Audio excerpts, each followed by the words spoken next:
Let's move over to the defensive side of the ball. They have a new defensive coordinator in Jim Salgado. Yeah. He spent 2017 to 2022 with the Buffalo Bills as a DB coach. Last season, the college season anyway, he was at Michigan State as a quarterbacks coach. And then late November, when the Washington Commanders fired their defensive coordinator, they hired him on there with Washington. So what kind of defensive scheme do you think we'll see from the Raging Cajuns in 2024? Well, they were talking about, I don't think he changed it all that much. I still think it's like a basic 4-3. I guess so. Big thing was communication issues. They had all kinds of communication issues against that in that game against ODU.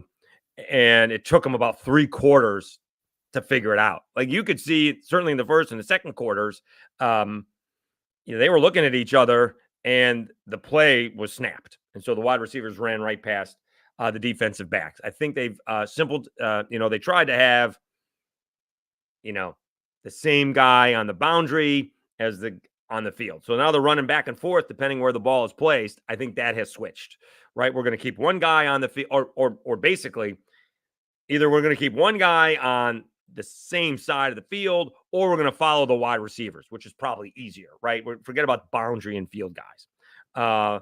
And the guys up front said, when we heard them in the spring, they're going to be unleashed. They are going to come after the quarterback. And I would much rather do that. I think last year, in the last couple of years, the Cajuns were trying to keep teams in front of them and try to march down the field 10, 12 plays, which is not the easiest thing to do, right? There could be a penalty, could be a sack. It's tough to, in college, get those 10 to 12 plays numerous times and, win football games. But the Cajuns defense had issues last year, and they're going to try and be much more aggressive trying to get to the quarterback. That's what I prefer. I prefer being more aggressive. If you make a play and throw it over my head, good for you. We'll see if you can do that again as I come after your quarterback and try to get him on the ground.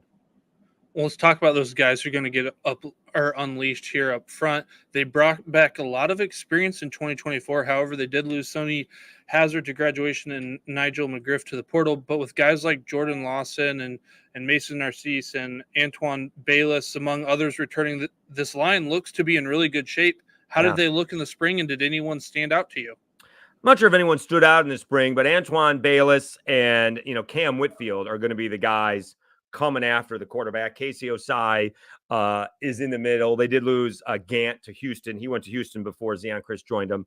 So that's a loss for sure. But it's going to be, the guys on the edge, Bayless and Whitfield, who have the big numbers. They could be, hand in the ground, hand not in the ground, 2 hands on the ground, whatever you want to be. Those are the guys that are coming from the edge and that are expected to, put pressure on the quarterback. Always the issue with that I've seen recently is that sometimes these guys come too hard, too fast, and the quarterbacks get away. And you got to be able to, when you, that's the key. Kind of like, when sometimes you got to catch the ball when you're going to get hit. When you have a shot at the quarterback, you got to get him. I understand they're trying to, but you can't overrun the play when you have an opportunity to drop the quarterback. There is games are won or lost, whether if on 2nd and 8, you could make it 3rd and 15, or now it's 1st and 10 with a 20-yard play because you didn't wrap up the quarterback. That's what they have to get better at. And that was a little bit of an issue for them last year. So the linebackers lose their second leading tackler from 2023 in Jasper Williams, and then Kendra Gant transfers to Houston. However, they bring back their leading tackler from a year ago and Casey Osai, along with Cam Whitfield and Khalif Edwards. How did the linebackers look in the spring? Yeah, I think they're going to be okay. I think with Osai and Whitfield, big-time leaders, tons of experience. I think linebacking, and that's where the communication is going to come from, right? Those are the guys that are going to be yelling out the plays. Casey Osai mostly. That's where it's going to be. And can they step up and fill those holes that those two guys, are making in the middle and make those tackles, for 2-yard gains or 3-yard gains instead of 5 or 6-yard gains? Who do you think will step into that Jasper Williams role and join KC there in the middle linebackers? Well, you got Caleb Williams, and then again they're looking at like again how they're playing it. Right now, geez, they got. I mean, depending on where Amir McDaniel's playing, the star that's on the back end. It looks like they may play that 4. I guess I said 4-3, maybe 4-2-5. So they only have only two guys in the middle right now. We'll see if that's the case. To me, that's still trying to get people not to go over your head instead of coming after them. So we'll see. We'll see if that works out. But I with the guys that they have in the middle now, I think they're in good shape. The defensive backfield looks poised to be a strength of this team in 2024. They lost Patrick Mensah and Glenn Brown to graduation, but this what's not to love with guys like Latrone Lewis Jr., Tyree Skipper, Keon Martin, Courtline Flowers, Caleb Anderson, and others returning. How did the room look in the spring? Yeah, I mean, these guys have a ton of experience, right? Courtland Flowers, redshirt junior. Tyrone Lewis, redshirt senior. Keon Martin, a senior. And as we mentioned, for the star, Amir McDaniel, redshirt senior. So these guys are all, big-time experienced guys. The one guy that Desmo kept on pointing out to us in spring was Courtland Flowers. Whatever he's done in the spring, he was showing out playing football. And that may be one of the guys that maybe they put him at corner and now they put him back at safety, or maybe it's the other way around. Whatever he was doing in the spring really showed out. And that when you get that from experienced guy, usually it's, Harvey Broussard or Robert Williams or Zylan Perry, the guys who were there for the first year who kind of catch your eye. Boy, he came in shape, right? He put on 10 pounds. They could not stop yapping about Courtland Flowers.